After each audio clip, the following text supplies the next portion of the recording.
Bom dia, galera. Graça e paz a todos. Gente, nessa manhã de quarta-feira, quer dizer, eu venho trazer uma palavra para vocês que tá lá no Evangelho de Jesus, segundo escreveu João, no capítulo 6. Quando Jesus ele fala sobre ele ser o pão da vida.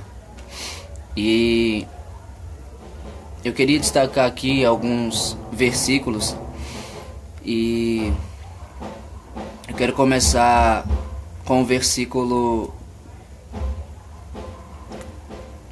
25, que diz assim: A multidão encontrou Jesus no lado oeste do lago e perguntaram a ele: Mestre, quando foi que o Senhor chegou aqui?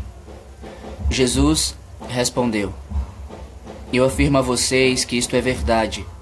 Vocês estão me procurando porque comeram os pães e ficaram satisfeitos, e não porque entenderam os meus milagres. Não trabalhem a fim de conseguir a comida que se estraga, mas a fim de conseguir a comida que dura para a vida eterna. O Filho do Homem dará essa comida a vocês, porque Deus, o Pai, deu provas de que Ele tem a autoridade. O que é que Deus quer que a gente faça? Perguntaram eles. Jesus respondeu: Ele quer que vocês creiam naquele que Ele enviou. Eu li do versículo 25 até o versículo 29, 4 versículos. E quando eu estava lendo essa palavra, se eu fosse se colocando como um tema assim, seria uma pergunta: por que você segue Jesus? Por que nós seguimos a Cristo? Por que nós dizemos? Por que nós afirmamos? Por que nós tentamos, nós lutamos, nos esforçamos para dizer que estamos, para afirmar, para mostrar, para revelar que estamos acompanhando Jesus, por onde Jesus vai, aonde Jesus nos manda.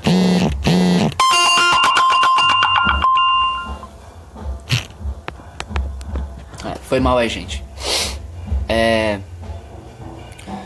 A palavra diz aqui: Jesus respondeu: Eu afirmo a vocês que isto é verdade. Vocês estão me procurando porque comeram os pães e ficaram satisfeitos, e não porque entenderam os meus milagres. Por que a gente tem lido a palavra, a Bíblia, a palavra de Deus? Por que a gente tem ido aos cultos? Por que a gente tem orado a Deus? Por que a gente tem se esforçado na caminhada? Por que você tem procurado Jesus? Qual tem sido a sua motivação? Qual tem sido a sua intenção em buscar a Jesus? Você já se perguntou? Você já se analisou no íntimo e no profundo do seu coração? Quando você diz para Deus que você tem fome, que você tem sede da presença de Deus, mas você já se reconheceu nesse sentido de que você tá dizendo para Deus que você tem fome, que você tem sede dele? Você já se reconheceu na verdade porque você tem fome, porque você tem sede da presença de Deus? Você já se reconheceu nessa essência de que a sua existência é união com Deus? A palavra diz que eles procuraram Jesus. Jesus está dizendo que eles estavam buscando a Ele porque eles comeram os pães e ficaram satisfeitos, e não porque eles entenderam os milagres de Cristo. Então, será que nós estamos buscando a Jesus porque nós estamos tão acomodados, tão acostumados, tão bem alimentados, digamos assim, e satisfeitos com o culto, com uma leitura diária, com um devocional, com aquele momento, e entramos num momento, entramos num tipo de vida, de ritualidade, de cerimônia, que a gente acabou nem percebendo isso. A gente acabou se afastando do primeiro amor, a gente acabou esquecendo de fato o que é intimidade com Deus. A gente acabou deixando de viver o que é realmente ser comprometido com Deus e nos afundamos em estar comprometido com nossos esforços, em estar comprometido com os nossos interesses para Jesus e não com os interesses de Jesus para nós. E quando nós estamos unidos, quando nós estamos pelo nosso esforço, com os nossos interesses para Jesus, então é como se a gente dissesse para Jesus: vem Jesus e me segue. Eu vou ler a tua palavra, eu vou até os cultos te buscar, eu vou louvar ao Senhor, eu vou fazer a tua obra, mas do meu jeito. Pois quando entendemos que é de Jesus para nós, a primeira coisa que acontece com a gente é a gente reconhecer quem a gente é, quem a gente foi, qual é a nossa posição, quem somos. A palavra fala que nós somos vasos de barro. E para que isso fique claro que o poder supremo pertence a Deus e não a nós, a palavra fala que nós somos odres. A palavra fala que a nossa vida ela é tão passageira como a neblina que logo aparece e depois vai embora. A palavra não diz que nós devemos ser artistas. A palavra diz que nós não devemos nos vangloriarmos daquilo que as pessoas podem fazer. A palavra diz que nós não devemos nos exaltarmos por aquilo que recebemos de Deus, que não foi por nós, que não está em nós, que não foi pela nossa dedicação a Deus, que não foi pelo nosso esforço, mas foi o próprio Deus quem nos criou, quem nos fez, quem nos formou em Cristo, para que a gente vivesse e para que a gente fosse para a glória dele, apenas para a glória de Deus. A palavra está dizendo aqui que eles estavam seguindo a Cristo, que eles estavam acompanhando a Jesus, eles estavam indo atrás de Jesus, eles estavam procurando a Jesus, porque eles comeram os pães e eles ficaram satisfeitos. E não porque eles entenderam os milagres que ele havia feito. Então, pare para pensar agora, por que você tem seguido a Jesus? Qual tem sido o seu foco em acompanhar, em buscar e procurar a Cristo? Você entende a morte de Jesus na cruz por você? Sacrifício pela graça. Você entende o sangue puro e imaculado? Você entende ele ter se dado? Você entende ele ter se dado? Ele ter se feito servo no seu lugar? Você entende isso? Você compreende que você está aqui agora, que você tem o que você tem, não pelos seus esforços, que o Espírito Santo de Deus veio sobre a sua vida, não porque você chamou, não porque você buscou, não porque você desejou, e muito menos porque você quis, mas porque Deus quis, porque Ele planejou. E o Espírito Santo veio sobre a sua vida com uma missão. Foi consolar você, ensinar a verdade que Cristo deu a Ele, como Ele mesmo disse na palavra. Foi usar você no poder, no amor e no equilíbrio dele, dar ousadia a você, para que você fosse um instrumento de Deus, para a glória e o louvor de Deus. Porque a palavra fala em Tito, no capítulo 2, não foi pelo que a gente fez, não foi pelos nossos esforços. Você entende que você recebeu o direito de ser um filho de Deus, porque Deus te deu? Não foi porque você creu, não foi porque você recebeu a Jesus. A palavra lá fala, em João 1,12, que aos que creram e o receberam, Deus lhes deu o direito de se tornarem filhos de Deus. Mas Deus deu esse direito porque você creu e o recebeu, mas não diretamente em você ter querido. Porque não foi você que escolheu a Cristo, foi Cristo quem te escolheu. Não foi você que amou primeiro a Ele, mas foi Ele quem te amou primeiro. A gente precisa pegar tudo aquilo que está em nós, sobre a nossa dedicação a Deus, sobre a nossa força, os nossos esforços para Deus, e jogar tudo isso fora. E entender que a palavra de Deus diz que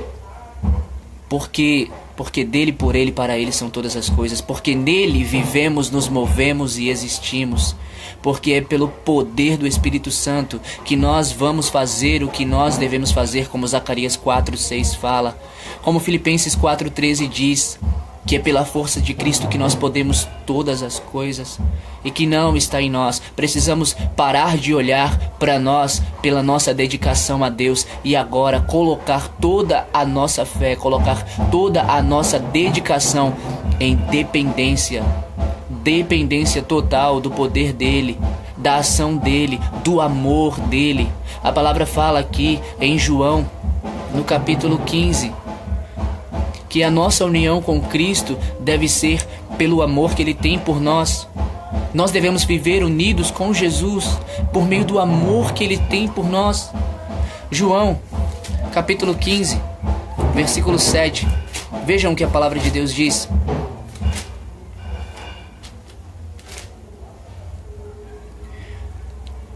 Se vocês ficarem unidos comigo, e as minhas palavras continuarem em vocês, vocês receberão tudo o que pedirem.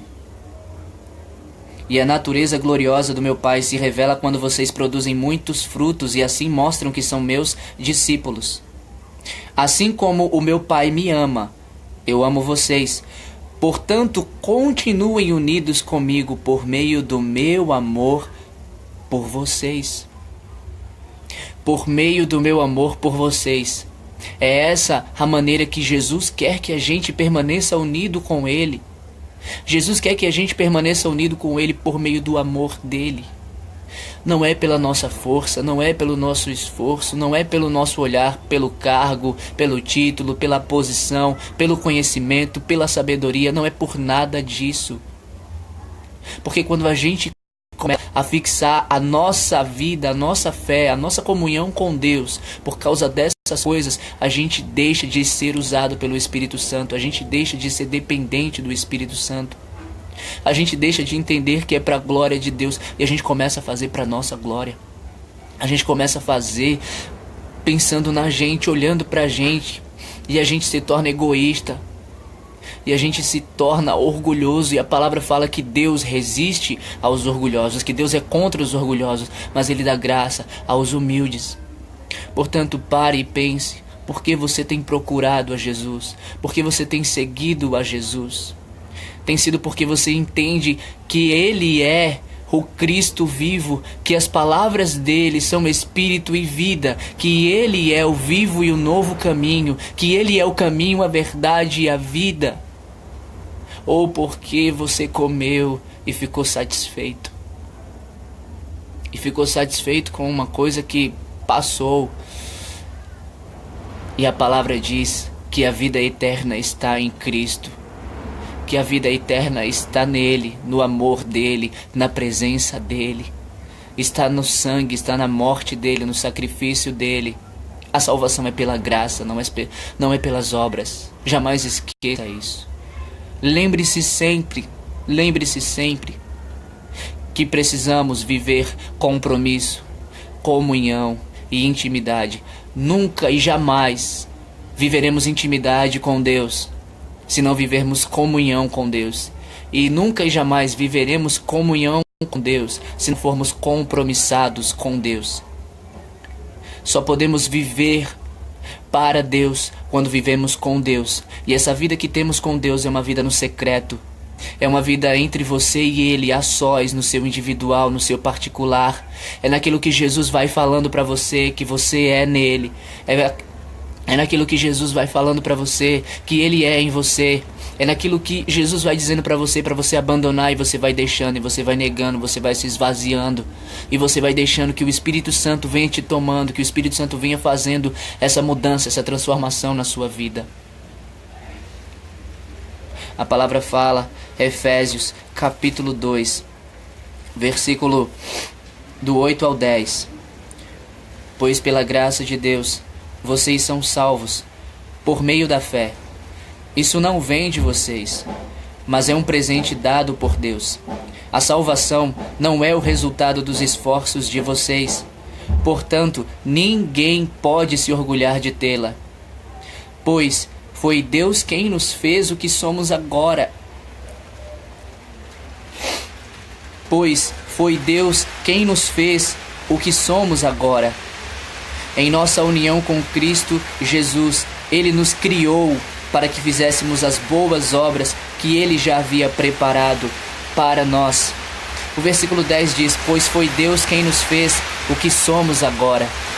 Foi Deus quem nos fez o que somos agora. Não fomos nós quem nos nossos esforços, quem nas nossas dedicações viemos a ser quem somos agora e estar onde estamos agora. Mas foi Deus quem nos fez. Foi Deus quem já havia planejado. Foi Deus quem quis e Ele realizou. A palavra diz: em nossa, pois foi